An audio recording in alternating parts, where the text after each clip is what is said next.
Good morning students. आज हम कक्षा 4 की हिंदी व्याकरण का पाठ 7 पढ़ेंगे। तो हमारा पाठ 7 है विशेषण। दिवाकर अपने माता पिता के साथ एक सुंदर पिकनिक स्थान पर गया। वहाँ चारों ओर रंग बिरंगे फूल खिले हुए थे और कुछ पक्षियों की मीठी आवाज़ें सुनाई दे रही थी। वह सभी एक छायादार वृक्ष के नीचे घास पर बैठ गए। घास हरी और नरम थी। सबने मिलकर स्वादिष्ट खाना खाया और ठंडा पानी पिया। ऊपर आए वाक्यों में रंगीन शब्द संज्ञा या सर्वनाम शब्दों की विशेषता या गुण बता रहे हैं। जैसे पिकनिक स्थान कैसा था? सुंदर। फूल कैसे थे? रंग बिरंगे। पक्षी कैसे थे? पक्षियों की विशेषता बता रहे हैं कुछ। पक्षियों की आवाज़ें कैसी थी? मीठी। पेड़ कैसा था? छायादार। घास कैसी थी? हरी और नरम। खाना कैसा था? स्वादिष्ट। पानी कैसा था? ठंडा। ये जो हमारे रंगीन शब्द हैं ये हमारे संज्ञा सर्वनाम शब्दों की विशेषता बता रहे हैं। जो शब्द संज्ञा सर्वनाम की विशेषता बताते हैं वह विशेषण कहलाते हैं।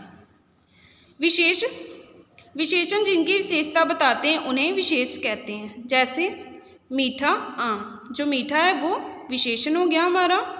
जो आम है वो विशेष। हरी घास। हरी विशेषण, घास विशेष। विशेषण के भेद। विशेषण के 4 भेद होते हैं: गुणवाचक विशेषण, संख्यावाचक विशेषण, परिणामवाचक विशेषण, संकेतकवाचक या सर्वनामिक विशेषण। पहला है हमारा गुणवाचक विशेषण। जो विशेषण अपने विशेष के गुण, दोष, स्वाद, गंध, रूप, रंग, आकार, कला, दशा या स्थिति आदि की विशेषता को बताते हैं उन्हें गुणवाचक विशेषण कहते हैं। तो हमारा पहला है रूप, रंग, आकार। सुंदर लड़की रूप हो गया। लाल रंग रंग हो गया। गोल थाली आकार हो गया। कला, दशा, स्थिति। पुराना किला, दुर्बल रोगी, सफ़ेद कागज। कला, दशा, स्थिति। स्वाद, गंध, खट्टा नींबू, सुगंधित फूल, मीठा आम। ये हो गया स्वाद, ये हो गया गंध। गुण, दोष।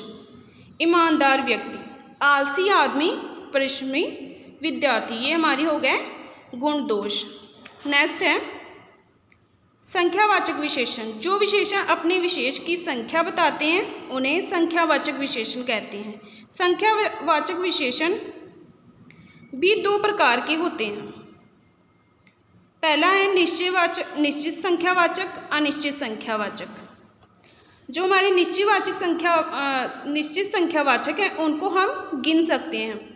जैसे ये 5 तोते हो गए, इनको हम गिन सकते हैं। 3 बटन हो गए। जो हमारे अनिश्चित संख्यावाचक हैं उनको हम गिन नहीं सकते। कुछ कपड़े, अनेक तारे, इनको हम गिन नहीं सकते। नेक्स्ट है परिणामवाचक विशेषण। जो विशेषण अपने विशेष की मात्रा बताते हैं उन्हें परिणामवाचक विशेषण कहते हैं। परिणामवाचक विशेषण भी निश्चित परिणाम और अनिश्चित परिणाम 2 प्रकार के होते हैं। पहला है निश्चित परिणाम। 2 लीटर तेल, 3 मीटर कपड़ा। इसका हमें पता है कि ये तेल 2 लीटर ही है और जो कपड़ा है इसका भी हमें पता है कि कपड़ा 3 मीटर ही है। अनिश्चित परिणाम थोड़ी चीनी, बहुत सारी मिट्टी। ना हमें चीनी का पता है कि कितनी चीनी है। थोड़ी चीनी आधा चम्मच भी हो सकती है, 2 चम्मच, 3 चम्मच। थोड़ी बहुत मिट्टी, इसका भी नहीं हमें पता कि कितनी हो सकती है। जिसके बारे में हमें पता हो कि ये कितनी चीज़ है उसे हम बोलते हैं निश्चित परिणामवाचक, और जिसका हमें पता ना हो उसे बोलते हैं अनिश्चित परिणामवाचक। नेक्स्ट है संकेतवाचक या सर्वनामिक विशेषण। जो सर्वनाम संज्ञा से पहले आते हैं और विशेषण का कार्य करते हैं उन्हें संकेतक या सर्वनामिक विशेषण कहते हैं। जैसे फूल, वह फूल, यह घर, मेरी पुस्तक, वह, यह, मेरी। ये हमारे हो गए सर्वनाम। नेक्स्ट है विशेषण के कुछ उदाहरण। गुणवाचक विशेषण के उदाहरण, संख्यावाचक विशेषण के उदाहरण, परिणामवाचक विशेषण के उदाहरण, संकेतकवाचक के उदाहरण। तो बच्चों ये हमारा हो गया पाठ की रीडिंग हो गई हमारे। अब अगली कक्षा में हम इसके प्रश्न उत्तर और अभ्यास हल करेंगे। धन्यवाद।